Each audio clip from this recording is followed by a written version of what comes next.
Thank you very much, everyone. Okay. So while my slides are coming up, I should first of all thank Pastor Poju. Where's Pastor Poju, please? I want to thank Pastor Poju for organizing this. Of course, I don't think he knows this, but I used to attend Covenant Christian Center. Yes. And in the early days when I was conceiving Moniepoint, I used to come to his service in Lagoon Restaurant. It's still in Lagoon Restaurant. And I found Pastor Poju to be one of the few men of God that had a fantastic balance between spirituality and sound judgment and wisdom. And just like many of you are sitting down here, I used to sit in the congregation, sneak in, sneak out, because I was in the depths of rumination of what I wanted to do in my life. I used to live in Lekki then, and I made a mental note that one day Pastor Poju called me to the platform. And so when John said it, I was like, I got it. So normally I don't even attend these events. So when he reached out, I just told my wife, I have blown.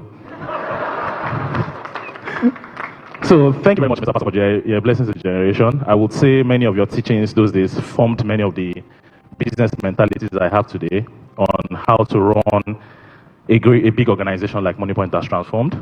I am proud to say Moniepoint started from scratch when I and my co-founder Felix started in 2015, purely Nigerian. Everything we've done in Moniepoint today is purely Nigerian. I was born in Lagos, I grew up in Ibadan. And I remember when I came to Lagos the first time, I took a bus from Ibadan, or was it Ife, because I schooled in OAU. Great Ife. Great Ife. You know how we represent, right? So I took a bus and I landed in Ojota. That was my, I think, first time in Lagos, and that was in 2007. So your small Ibadan boy is now, the founder of a unicorn. So every one of you here, just know it's possible.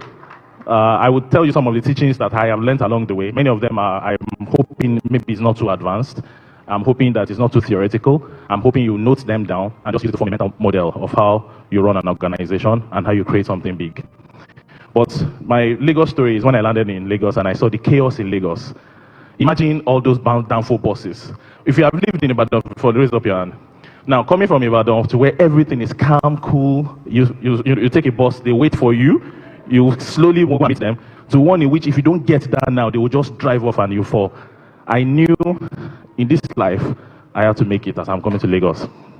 So, when I landed in Lagos, I, fortunately got a job with InterSwitch, and in InterSwitch, I met my co-founder, I met my wife. I was initially a software engineer, became a product manager. I think I just briefly said I met my wife, right? Okay, so I became a product manager, but I had always had it in my mind that I was going to create something big. And initially, I thought I was going to create like a hardware company. Along the way, I realized that there's this country in this side of the world called China that is going to beat the world in hardware. So I stopped my hardware dreams and focused on software. And that's why I joined InterSwitch, fortunately. And the reason why I joined InterSwitch is because I felt like I needed to stand on the shoulder of a giant for you to be able to see the state of the art and then launch from there. Unfortunately, InterSwitch taught me and my co-founders many of the things that we needed to learn to be able to proceed and ride from where InterSwitch had taken the industry to. So, please, where are my slides? All right, beautiful. So today, that small company that we have done, the next slide, now is Africa's leading payment infrastructure, where we process, next slide, 8 out of 10 transactions today offline today. Next slide. Today we have about 6 million businesses on our platform and roughly about 10 million personal customers on our platform. Next slide. Revenue-wise, we're top 6 in Nigerian banking industry. And we processed last year 14 billion transactions in count. And these transactions were worth 500 trillion in value. We also disbursed 1 trillion of loans last year to businesses. Next slide. And we are number 1 we're the largest merchant acquirer in Africa. Next slide. We've raised $200 million of equity from foreign investors, and most of it have been invested into Nigeria. Next slide. And today, according to Financial Times, we're the fastest growing fintech country 3 times in a row company. We employ 5,000 employees across 17 countries. And in all this, I want to tell you that ideas are free. If you have an idea in your mind right now, I think you've heard other people say it, scratch it. It's nothing. It's nothing, and it's not waiting for you. Execution is everything. As a matter of fact, if anybody comes to me and says, "There's this idea that I have, and I want to come and share it with you," I don't respond to the person. It means nothing, because it's a dime, a dozen. You need to pick that idea and actually execute it. Now, I will go beyond. I'll go beyond ideas and how execution, and actually tell you about the biggest challenge that you have is you. I'll focus on you and how you need to think.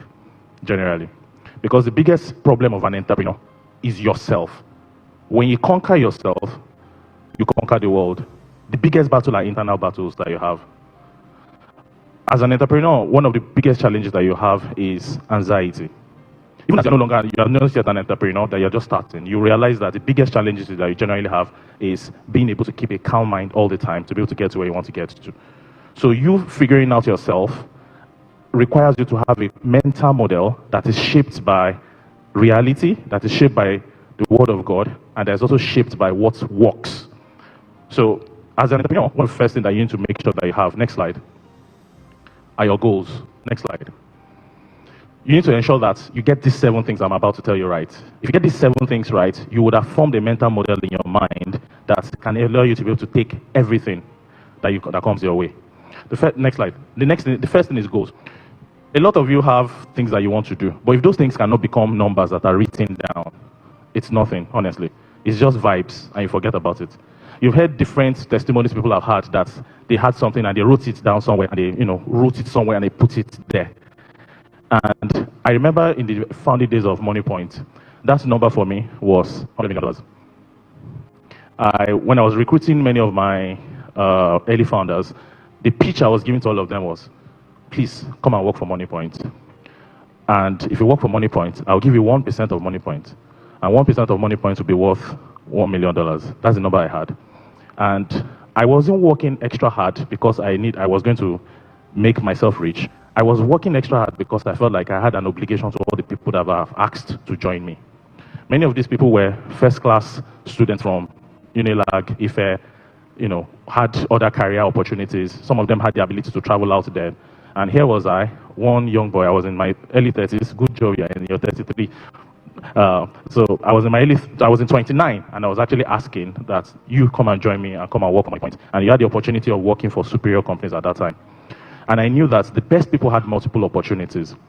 So I had to give them a pitch. The pitch to all of them is just come and work for Moniepoint. They saw the vision, they saw the passion. They felt like, okay, we are young, we can take a chance here. Even if it doesn't work out, we'll bail out and go and work somewhere else. So, but that number for me was just $100 million. And I want to encourage everybody that if you have something at the back of your mind, for you to be here, this interests you, you need to write that number down. What is it? If you don't set goals in a larger organization also, the organization begins to move in any direction that you want, that you don't want. People work with vibes. People work with no particular direction in mind. In an organization like Moniepoint with 5,000 employees, you can imagine how hard it is to be able to now set a direction for everybody to move. When you're even especially remote, even if you're not remote, how many people can you see one by one? So everybody, you need to set clear goals in your mind. And that's what Auntie Kemi said also, numbers. What are those numbers? Your revenue goal, your market share goal, number of customers, gross profits, contribution margin, cash flow, profit before tax, profit after tax. If you don't do these numbers, go and know it. It's not advanced anything. You cannot set a business that is for profit and not have clarity of where you want to get to. So that's the first thing you need to set. You need to know, what does winning look like? If you don't have, it's just a dream if you don't set those numbers. Now, when you set the numbers, next slide, you now need to set out a structure.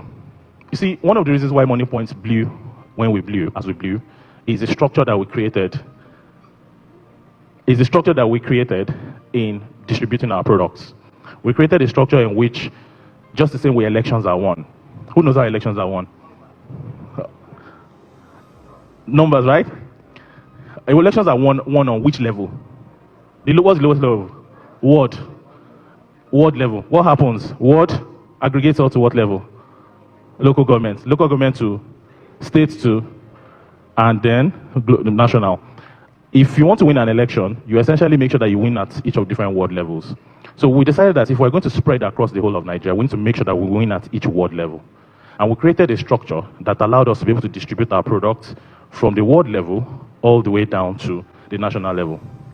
And this structure is not about people, because one common mistake that I can see that leaders make is when you draw structures in your mind, you draw structures because you know that there's one particular smart guy or lady that you want to put in that place. That's not the way structure should be done. Structure should be done in service of the goals that you have. So these 7 things I'm listing actually is the way you should think about what you're building, but it's also the way you're going to test when things are going wrong. Thank you so much for watching. I hope you were blessed. Please hit the subscribe button and turn on the notification bell so you can be notified when we drop a new video. Thank you.